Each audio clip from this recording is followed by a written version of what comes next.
Hello! Good morning అందరికీ నమస్కారం. ఈ పేరు మీరు వినే వినరు. వినకపోతే మొత్తం ఏం జరుగుతుందనేది నేను మీకు చెప్తాను. కాక్రోచ్ జనతా పార్టీ అని ఒక వ్యక్తి, ఒక 30 ఏళ్ల లోపు ఉన్న ఒక యువకుడు ఒక పార్టీ పెట్టాడు.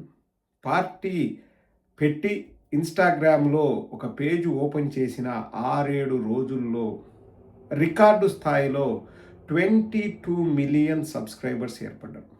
అంటే దాదాపు 2,20,00,000 పైచిలుకు ఫాలోవర్సు ఆ ఇన్‌స్టాగ్రామ్ అకౌంట్‌కి యాడ్ అయ్యారు. ఇది ఒక చరిత్ర.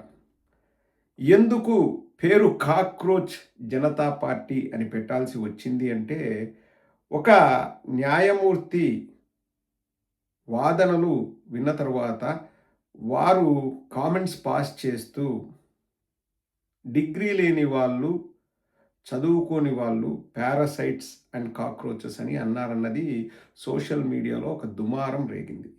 తర్వాత ఆ జడ్జి గారు వివరణ ఇస్తూ, నేను అందరినీ అనలేదు, ఫేక్ డిగ్రీలు పెట్టుకున్న వాళ్ళని మాత్రమే నేను అన్నాను పారాసైట్స్ అండ్ కాక్రోచెస్ అని.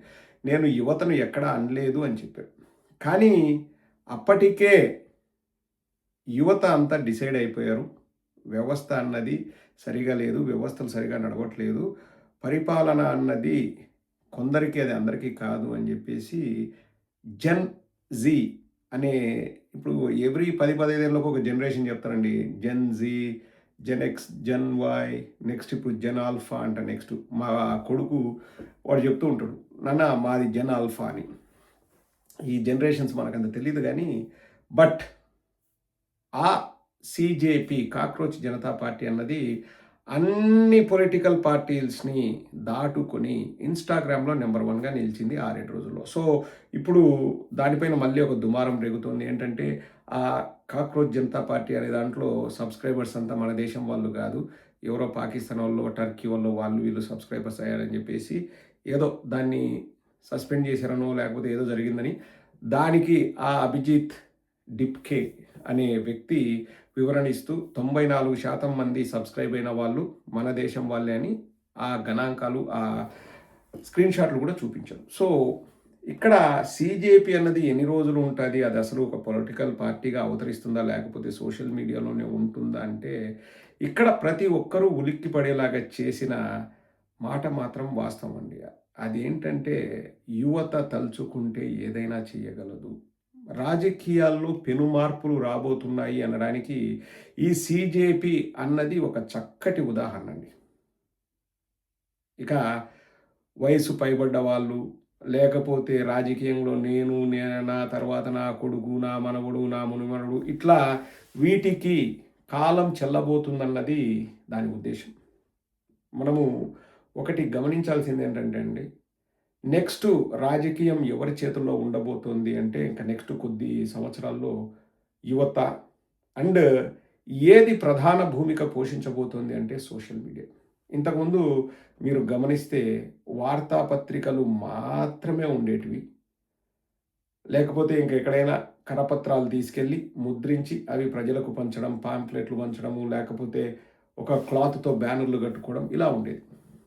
తర్వాత పేపర్‌లకు కాస్త టీవీ యాడ్ అయింది. టీవీ యాడ్ అయ్యి టీవీలో అడ్వర్టైజ్ చేసుకోవడము, పేపర్‌లో అడ్వర్టైజ్ చేసుకోవడం ఇదంతా చేశాం. తర్వాత కంప్యూటర్స్ ఇవన్నీ ఎక్కువైపోయి ఇంకా ప్రింట్లు రావడము, వాటి ద్వారా పబ్లిసిటీ చేయడం చేశాం. ఇంకా తర్వాత సోషల్ మీడియా మెల్లగా స్టార్ట్ అయింది. 2014 వరకు కూడా సోషల్ మీడియా అంత ఎఫెక్టివ్ లేదు. 2014 నుంచి స్టార్ట్ అయింది. 18, 19కి ఒక రేంజ్‌కొచ్చింది. 24కి అది ఇంకా విపరీత పోకడలకు పోయింది. ఇప్పుడు నెక్స్ట్ 24 తర్వాత ఏమవుతుందంటే, ఈ ఇన్‌ఫ్లుయెన్సర్‌లు అన్న వాళ్ళది బాగా ట్రెండ్ అవుతున్నారు. పీఆర్ టీమ్‌లు, ఇన్‌ఫ్లుయెన్సర్స్ అనేవి నెక్స్ట్ అది వచ్చాయి.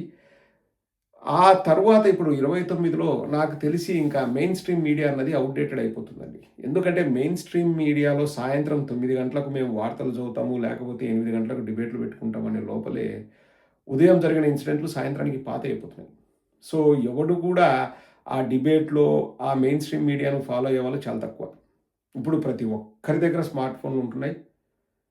అండ్ ఇప్పుడు స్మార్ట్ ఫోన్లు వచ్చినప్పటి నుంచి అంటే సెల్ ఫోన్లు వాడేవాళ్ళు ఒక 20 ఏళ్ల నుంచి లేతే 2000 స్టార్టింగ్ నుంచి వాడుతున్నారు అనుకుందాం. ఒక 25, 26 ఏండ్లు. అప్పుడు వాళ్ళు 30, 35 ఏండ్లున్న యువకులు వాళ్ళు ఫస్ట్ స్టార్ట్ చేశారు. ఎందుకంటే అప్పుడు బాగా ఎక్స్‌పెన్సివ్ ఉండేటివి సెల్ ఫోన్లు. 2000లో 35 ఏండ్ల వయసంటే ఇప్పుడు వాళ్ళకి 60 ఏళ్ళు దాటింటాయి. సో, నేను 2005లో ఫస్ట్ ఎప్పుడో సెల్ ఫోన్ కొన్నా. నాకు అప్పటికి 25 ఏళ్ల వయసు.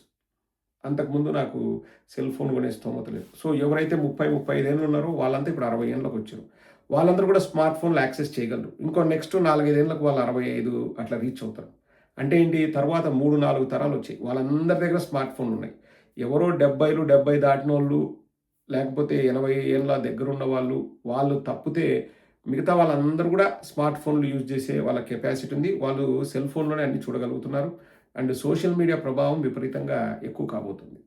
సో, నెక్స్ట్ ఎలక్షన్స్‌ని ప్రభావితం ఎవరు చేస్తారు అంటే యువత అండ్ సోషల్ మీడియా అనడంలో ఎటువంటి సందేహం లేదు. మంచిగా ప్రభావం చూపిస్తే పర్లేదండి. కానీ సమస్య ఎక్కడొస్తుందంటే హీరో ఉంటే విలన్ ఉంటాడు అన్నట్లు ప్రతి దానికి కూడా ఒక రాంగ్ రూట్ అన్నది క్రియేట్ అవుతుంది.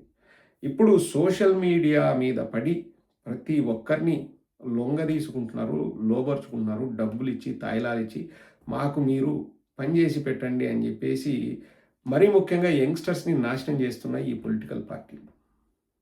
నువ్వు నా గురించి మాట్లాడు నీకు డబ్బులిస్తాను. నువ్వు నా గురించి మాట్లాడు లేకపోతే నా గురించి ఒక పోస్ట్ పెట్టు నీకు ఇంతమంది ఫాలోవర్లు ఉన్నారు. నీకింత డబ్బులిస్తాను. సో, మెయిన్ స్ట్రీమ్ మీడియా అన్నది అమ్ముడుపోయింది. ఇప్పుడు మనం యెల్లో మీడియా చూస్తున్నాం. వాళ్ళు కుక్కల్లాగా ఎందుకు మొరుగుతారు అంటే వాళ్ళు అమ్ముడుపోయారు. 100% వాళ్ళు అమ్ముడుపోయారు. అది అందరికీ తెలుసు. కానీ ఇప్పుడు నెక్స్టు ఆ దరిద్రం అంతా ఇప్పుడు సోషల్ మీడియాలోకొచ్చి పడింది. మెల్లమెల్లగా, మెల్లమెల్లగా అది విపరీత పోకడలకెళ్తుంది. సరైన మార్గంలో యువతను మనం వాళ్ళకు తర్ఫీదునిచ్చి, వాళ్ళని మంచి మార్గంలో పెట్టి, వాళ్ళకు ఏది చేయాలో నేర్పిస్తే వాళ్ళు వెపన్స్ లాగా తయారవుతారు. సమాజాన్ని వాళ్ళు ప్రభావితం చేస్తారు. లేదు వాళ్ళ చేత చెడు పనులు చేయించి, అక్రమ మార్గాల్లో వాళ్ళు వెళ్ళేలాగా చేస్తే, ఆ ఆయుధమే మన సమాజాన్ని బూడిద చేస్తుంది. సో, ఇది జరగబోతుందండి. యువత అంతా కూడా జాగ్రత్తగుండాలి. మీరు ఎవరైనా రాజకీయాల్లోకి రావాలనుకున్నా, రాజకీయాల్లో మీరు రాణించాలనుకున్నా, మీరేదైనా పార్టీకి సపోర్ట్ చేయాలనుకున్నా, సన్మార్గంలో వెళ్ళండి. ఎవరు చెప్పిన మాటలు వినొద్దు. ఇప్పుడు మనం చూస్తున్నాం సమాజంలో. నిన్నటి వరకు ఒక పార్టీకి ఔట్‌రైట్‌గా సపోర్ట్ చేసిన వ్యక్తులు, డబ్బులకో, ఇంకొక వాటికో వాళ్ళు ప్రలోభాలకు లొంగిపోయి, నాకు వ్యక్తిగతంగా మేలు జరుగుతుంది గదని, ఏవైతే మంచివి అని వాళ్ళు మాట్లాడారో, నెక్స్ట్ డే మార్నింగ్ నుంచే ప్లేట్ తిప్పేసి, వాళ్ళు చెడ్డోళ్ళు, వాళ్ళు దొంగోళ్ళని మాట్లాడుతూ, బూతులు తిడుతూ, దారుణంగా వాళ్ళు బిహేవ్ చేస్తున్నారు. అయన్నీ మనం చూస్తున్నాం. కానీ ఎంత సోషల్ మీడియా వచ్చినా, లేకపోతే ఇంకెంత మీడియా వచ్చినా సిద్ధాంతాలన్నవి చాలా ముఖ్యము. మనం ఒక పార్టీని నమ్మి, ఆ పార్టీకి సపోర్ట్ చేసినప్పుడు, ఆ సిద్ధాంతాలకు కట్టుబడి మనం పనిచేయాలి. లేదంటే మన క్యారెక్టర్‌ని మనం నడి రోడ్డు పైన దానిని ఇంకా ఏమంటరు? సమాధి చేసినట్లే. నీ పరువు నువ్వు తీసుకున్నట్లే. సో, యువతకు నేను చెప్పేదొక్కటే. మీరు సన్మార్గంలో నడవండి. మీరు నమ్ముకున్న సిద్ధాంతాల్ని మీరు ఎవరైతే ప్రజలకు మంచి చేస్తారనుకుంటారో ఆ నాయకుల కోసం మీరు బేషరతుగా మీరు ఏది ఆశించకుండా మీరు చేయండి. మీ భవిష్యత్తు చాలా చక్కగా ఉంటుంది. ప్రతి రాజకీయ పార్టీని గూడా నెక్స్ట్ నడిపించబోయేది యువతనే. దాంట్లో ఎటువంటి అనుమానాలు లేవు. But I request every youth to behave responsibly and to be very wise to choose what's right and what's wrong. మీరు ఎవరు చెప్పిన మాటలు వినొద్దండి. ఆ డబ్బులిస్తాను, అదిస్తాను, నీకు 2000 ఇస్తా, 3000 ఇస్తా, 5000 ఇస్తా, లేకపోతే నీకు వాహనం కొనిస్తా, అది ఇది అని చెప్పేసి వాళ్ళు ఏదైనా నీకు ఇస్తా అంటే నిన్ను వాడుకోవడానికి వాళ్ళు ఆ తాయిలాలు ఇస్తున్నారు. తరువాత నీ క్యారెక్టర్‌ని వాళ్ళు దెబ్బతీస్తారు. నిన్ను సమాజంలో ఒక చెడ్డవాడిగా వాళ్ళ లాభం కోసం నిన్ను బలిపశువుని చేస్తారు. ఆ విషయం గుర్తుపెట్టుకోండి. డబ్బులకు అమ్ముడుపోవడం అంత దరిద్రమైన పని ఇంకోటుండదండి. నచ్చకపోవడం, లేకపోతే వెళ్ళిపోవడం, లేకపోతే మాట్లాడడం అదంతా ఓకే గానీ, నిన్నటి వరకు మీ సిద్ధాంతాలు ఆహా! ఓహో! అని రేపు ఉదయాన్నే ప్లేటు ఫిరాయించి నువ్వు ఒక వేస్ట్ గాడివని మాట్లాడే లఫుట్లున్న సమాజం అండి ఇది. యువతకు నేను చెప్తున్నాను, సన్మార్గంలో మీరు నడవండి. మీరు ఒక స్ట్రాంగ్ ఫోర్స్ కాబోతున్నారు. నెక్స్ట్ 3, 4 ఇయర్స్‌లో సోషల్ మీడియా అండ్ యూత్ ప్రధాన భూమిక పోషించబోతుంది. ప్రతి రాజకీయ పార్టీ గూడా ఆ విధంగా ఆలోచిస్తే మంచిది. మా వరకు మేము మా వైఎస్ఆర్ కాంగ్రెస్ పార్టీలో మొదటి అక్షరమే యువజనులు. మేము ఎప్పుడూ వాళ్ళకు పెద్దపీట వేస్తాం. బట్ నేను వ్యక్తిగతంగా అనుభవంతో చెప్తున్నాను. యువత చాలా జాగ్రత్తగా ఉండాలి. మనం మంచిగానే రాజకీయాలు చేద్దాం. మన వైఎస్ఆర్ కాంగ్రెస్ పార్టీ వరకు మనం నిబద్ధతతో మంచిగా రాజకీయాలు చేద్దాం.